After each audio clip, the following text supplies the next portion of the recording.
Hey guys, I just wanted to give you a quick video about the closed hip positions in our standing postures in yoga practice. So in the yoga practice, we talk about closed hip positions being those positions where our hip bones are square towards the top of the mat. Our hips, knees, and feet are pointing in the same direction. Whereas an open hip position would be one in which one foot is pointing in the opposite direction and knee is pointing in the opposite direction. Anatomically speaking, externally rotated on one leg relative to your hip.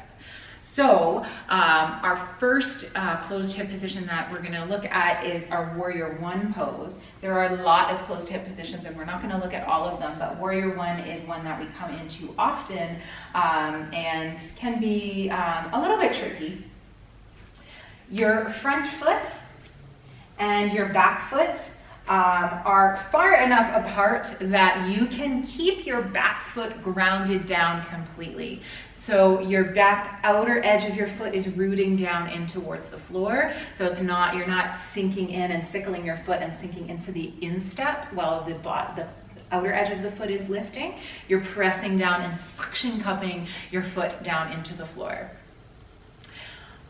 So that said, it's going to be a shorter stance than you might be able to get in your open hip positions, because with that back foot down, we're still trying to square off our hips completely towards the top of the mat. Many people will not be able to get their hips completely square to the top of the mat based on the flexibility in their calf and the ability to activate their inner thighs to make this happen.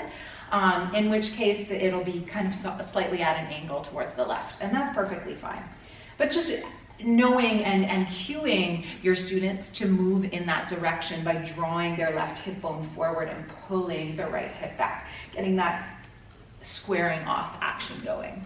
Your front knee is going to be bent, about stacked over your ankle. Your belly pulls inward and upward, so you're not leaning forward into this posture. You're actively lifting up with your chest, so your torso is stacked over your pelvis, and your arms reach up to the ceiling. Whether your hands are together or apart is up to your personal preference. Different practices will do it different ways. But the things to remember here: back foot rooted down, long enough stance that you feel the length in your back leg, not so much that you can't keep your back foot rooted. Feet, generally speaking, are going to be hip width apart, so on two train tracks at hip width. But to make the squaring off, the closing of the hips more accessible, sometimes it can be nice to widen your stance, and that will make it more able, that will make you more able to square off your hips towards the top of your mat. Inner thighs engage, front knee bends, belly pulls inward and upward, and arms reach towards the ceiling. Your Warrior One posture. Crescent lunge is also a square hip position. Crescent lunge being a little different because your back heel is going to be lifted off the floor. That will make it more accessible for you to square off your hips to the top of your mat, but it's a little more tricky for balance.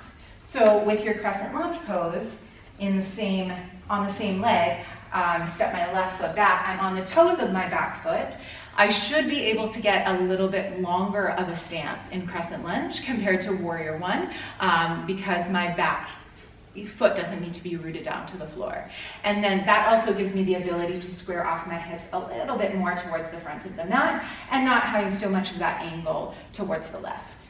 Just like your Warrior One, your belly draws inward and upward. Your back leg is working towards straight, but depends on the flexibility or the mobility in your hip flexor. So some people might have their back knee bent, and that's okay, just as long as there's not too much pressure on their back knee joint. Pressing their back heel away, squaring off their hips, drawing your belly inward and upward. Again, knee stacked over ankle. If you're bending a little bit deeper, that's okay too. Just try not to lay into the lunge.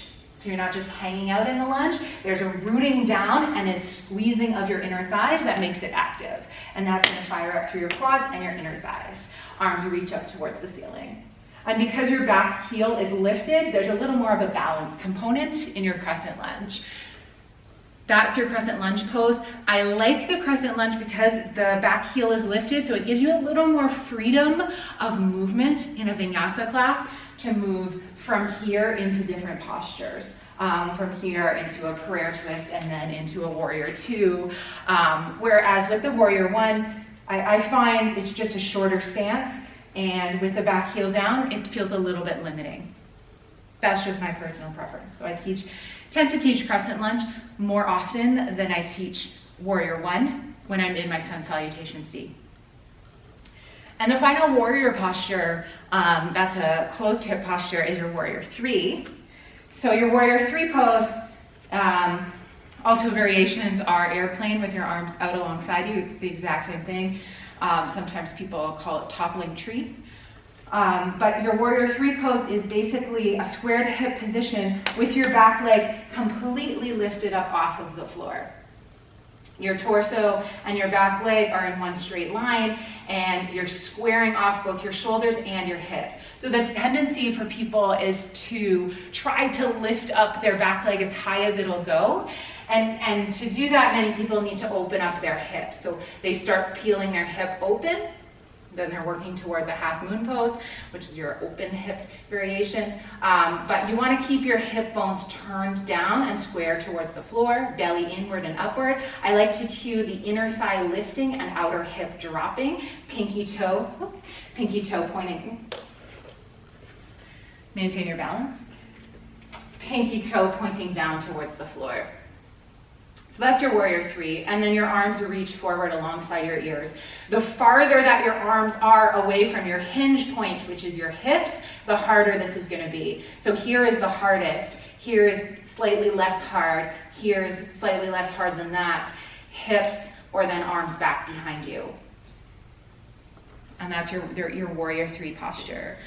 Other square hip poses are going to be a revolved triangle pose, a revolved half moon, a prayer twist, anything where your hips are square towards the top of the mat. But the principles are the same. Inner thighs engage, hip bones point in the same direction towards the top of your mat. Inner thigh squeeze, I already said that. Outer hip turns down, and then if there's a bend in that front knee, nice deep bend, activating through your quads. Got it? If you have any questions, let me know.